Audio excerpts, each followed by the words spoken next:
વેજા ગામમાં કોઈ બેન દીકરી દેવા કોઈ દીકરાને તૈયાર નથી થતું, એટલો ત્રાસ છે મચ્છરનો. અને સાંજે આ ખેડૂત બધા આવે છે, સાંજે આ ભાઈ આવે છે, અત્યારે હમણાં ઘરે રાજકોટ ભેગા વયા જાય, રાજકોટ રહેવા સુવા વયા જાય બધા, કોઈ અહીં રોકાવા તૈયાર નથી. આમાં આરએમસી વાળા એમ કહે છે કે અમારામાં નથી આવતું, ને રૂડાવાળા એવું કહે છે કે અમારામાં નથી આવતું, તો આવે છે કોને અમને એ ખબર નથી પડતી કોઈને. આ ગામમાં રહેવા કોઈ માંગવા રાજી છે જ નહીં, એટલો 10-15 વર્ષથી મચ્છર એટલો આવી ગયો છે. બહુ જ મચ્છરદાની તમે જો હરેક વાડાના જે ઢોરના વાડા છે બધામાં મચ્છરદાની છે.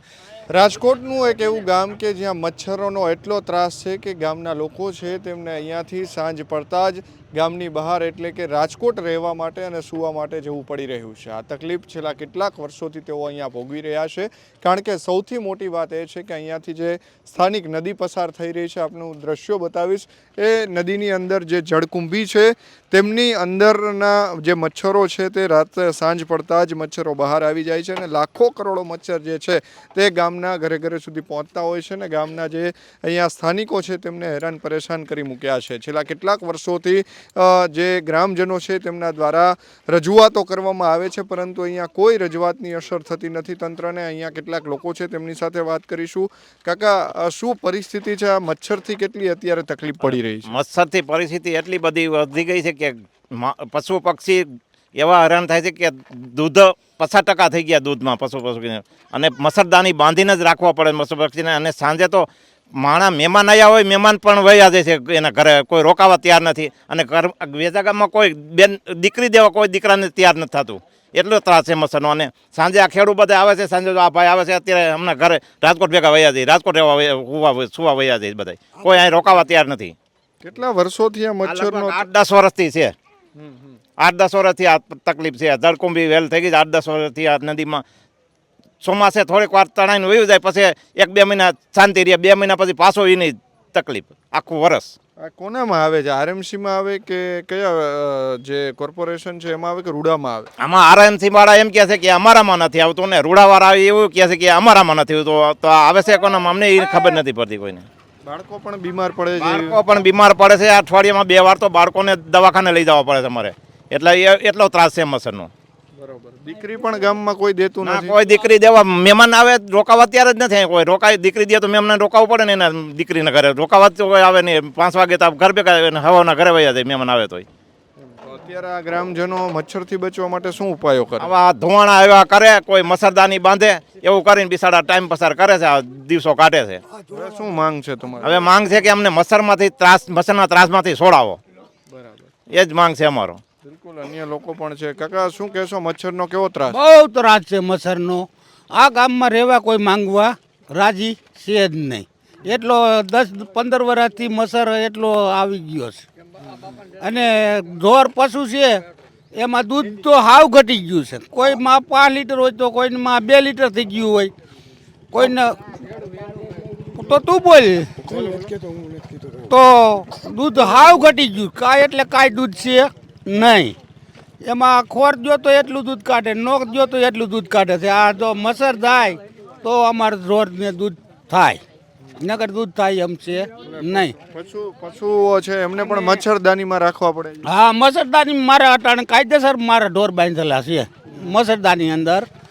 બહુ એટલે બહુ ત્રાસ છે. 2 વાસળિયું મરી ગયું, ઝીણકી મહિનો ન થાય તો મચ્છર છોટી જાય છે એ વાસળિયુંને, એ વાસળિયું ખેલ થઈ જાય છે. બોલો શું માંગ છે હવે? હવે શું માંગવું? કાઢવી જોઈએ કે નહીં? હા, કાઢવી તો પડે ને. આવડે જળકુંભી તો જ અમે, નકર ભેગું ન થાય અમારું. તમે શું કહેશો? કેવો ત્રાસ છે મચ્છરનો? ધોવાણો ચાલુ જ છે અત્યારે. જો નકર કઈ રિયમ જ નથી. વેલ નીકળે તો જાય, નકર કાંઈ જાય નહીં. અહીંયા કેવી રીતે લોકો રહે છે આ મચ્છર વચ્ચે? અમે ઉભાઈ નથી રહ્યા. આખી રાત મચ્છરને ઠેકડા જ મારી, આખી રાત મચ્છર જ કીડા રાખે. અને નીંદર તો થાય ન થાય એવું. બીમાર પડે માણસો? આ ભાઈને હમણાં જો 2 દી પહેલા પાડો મરી ગયો, છૂટી ગયો તો. બીમાર તો છોકરા બધા માંદા થાય, કામી દવામાં જાય, બીજું શું કરવાનું? એટલે કે અહીંયા જે આ જળકુંભી છે તેમના કારણે આ ગ્રામજનો છે તેમને ખૂબ જ મોટી તકલીફો જે છે તે પડી રહી છે, પરેશાન જે છે તે થઈ રહ્યા છે. રાત્રિ સાંજનો સમય થાય એટલે સાંજના સમયે ખૂબ જ તકલીફ પડી રહી છે. અહીંયા કેટલાક યુવાનો છે તેમની સાથે વાત કરીશું. આ અત્યારે જળકુંભી અમે પણ ઊભા નથી રહી શકતા, એટલો મચ્છરનો ત્રાસ છે. તો તમે કઈ રીતે આ નથી રહી શકતા તો છતાંય અમે રહીશું, શું કરવું? સરકારને ઘણી પણ દલીલ કરી પણ કોઈ અમારું સાંભળતું નથી. હવે એ દલીલ અમે તમારા મીડિયા માધ્યમ કરવા માંગીએ છીએ કે અમારા ગામ મુજબ કાંઈક આ જળકુંભી છે, આ મચ્છરનો કાંઈક નિકાલ કરી આપો તો બહુ તમારું અભિમાન સારું રહેશે. આભાર રહેશે તમારો. કેટલા સમયથી આ બધું આટલું સહન કરો છો તમે? આ તો બહુ ઝાઝા સમયથી છે. માનો કે આ જળકુંભી ને ગટરનું પાણી થઈ ગયું છે તો 7-8 વર્ષ જેવું થઈ ગયું છે. 7-8 વર્ષ જેવું થઈ ગયું છે. ઘણી બધી વખત વાર ભાઈ સરકારને પણ ચૂંટણી હોય ત્યારે જણાવી છીએ, કહી છીએ અમે, તોય પણ કોઈ કાંઈ કરતા છે નહીં. તો હવે જો તમારા મીડિયા મુજબ જો કાંઈ કોઈ સરકાર સાંભળતું હોય અમારી આ વાત તો સારું છે. હવે કરે તો અત્યારે પશુઓને પણ મચ્છરદાનીમાં અમે જોયું રાખવા પડે છે. બહુ જ મચ્છરદાની તમે જુઓ, જો હરેક વાડામાં જે ઢોરના વાડા હોય છે બધામાં મચ્છરદાની છે. અને મચ્છરદાની જો ન રાખો તો મચ્છર જો ઢોર જો દૂધે વયા જાય છે, ઢોર માંદા થઈ જાય છે, ઘણા બધા ઢોર મરી ગયા છે. અને છતાંય જો માણા ભાઈ પૈસા ન હોય તોય જો એકાબીજા પાસેથી પૈસા લઈને ઢોર હાટું મચ્છરદાનીનું એનું કરવું પડે છે. સમજ્યા? હા, ધુવાડા જો રાત થાય એટલે ધુવાડા કરવા જ પડે. જો નજરના સામે છે આ બધા વાડામાં ધુવાડા થાય છે. હા, બાળકો બીમાર તો પડે છે. જો આટલા મચ્છર છે તો બાળકો શું, અમે પણ બીમાર પડી જાય છીએ. અમે છોકરાને તમે હાથ જુઓ એટલે હાથમાં તમે જુઓ તો નકરા ફોટલા થઈ ગયા હોય. શું માંગ છે? માંગ અમારી એટલી છે કે આ જળકુંભી કાઢી આપો અને કાંઈક મચ્છરનો નિકાલ કરવો, કાં કોઈ અધિકારીને બોલાવો, કોઈ આવો. બરાબર. બિલકુલ. એટલે કે અહીંયાના જે સ્થાનિક લોકો છે, આ વેજા ગામ છે, વેજા ગામ રાજકોટમાં જ આવે છે.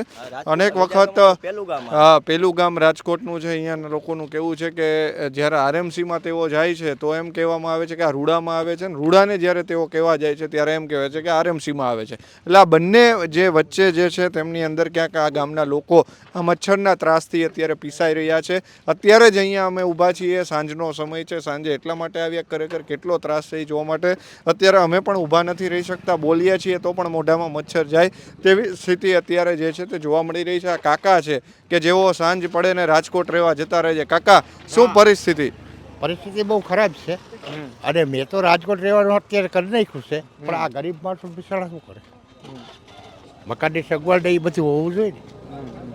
મારા છોકરા રાજકોટ રહે છે એટલે હાઈ જેવું વારું કરી રાજકોટ નિરાયતે હોઉં છું. બાકી આ તો બધું તોફા જ છે. દિવસે અહીંયા આવો ને રાજકોટ સાંજે જતા રહો સુવા માટે? જતા રહી જાવ સુવા માટે જ. એટલો બધો ત્રાસ છે. હા, અને ઘણા ખેડૂતો 50% વૈયા ગયા ગામમાંથી માણસો રાજકોટ, પણ સગવડ હોય એ વૈયા જાય. ન સગવડ એ શું કરે? એ બિચારા ગરીબ માણસો આ પીડ્યા છે, મચ્છરના ત્રાસમાં ઉતારીએ છે. રાત આખી નિદર થાય કે ન થાય એમણે પીડ્યા રહીએ. બિલકુલ. તો અહીંયાના જે સ્થાનિકો છે તેમનું કહેવું છે કે રાતે લોકો જે છે તે રાજકોટ સુવા માટે જતા રહે છે. છેલ્લા કેટલાક સમયથી તેઓ રજૂઆત કરી રહ્યા છે, પરંતુ આ જળકુંભી હટાવવા માટે કોઈ પણ તંત્ર જે છે તે કામ નથી કરી રહ્યું. લોકો જે છે તે હવે ગામ છોડીને મચ્છરના ત્રાસથી જઈ રહ્યા છે. સૌથી મહત્ત્વની વાત તો એ છે કે અહીંયા જે પશુઓ છે તેમને પણ હવે મચ્છરદાનીની અંદર રાખવા પડી રહ્યા છે. ગામની અંદર કોઈ દીકરી પણ નથી દેતું. જો કોઈ મહેમાન આવે છે તો મહેમાન જે છે તેઓ પણ સાંજ પડતા જ સીધા પોતાના ઘરે જતા રહે છે. એટલે કે કોઈ પણ રોકાવા માટે આવે તો અહીંયા રોકાઈ શકે તેવી પરિસ્થિતિ નથી. કારણ કે અમે પણ અત્યારે ઊભા છીએ તો કેટલાક મચ્છરો અમને પણ અત્યારે કરડી ગયા છે. એટલે આ ગામ લોકો અહીંયા કેવી રીતે રહે છે તે ખૂબ જ મહત્ત્વની વાત છે. અને વારંવાર રજૂઆત છતાં આ જે તંત્ર છે તે બહેરું તંત્ર સાંભળતું નથી. ને આખરે હવે આ જળકુંભી ક્યારે કાઢવામાં આવશે તેવો પણ ગામજનો સવાલ પૂછી રહ્યા છે. કેમેરા પર્સન કેવિન નિમાવત સાથે મયુર સરવૈયા, બેજા ગામ, રાજકોટ.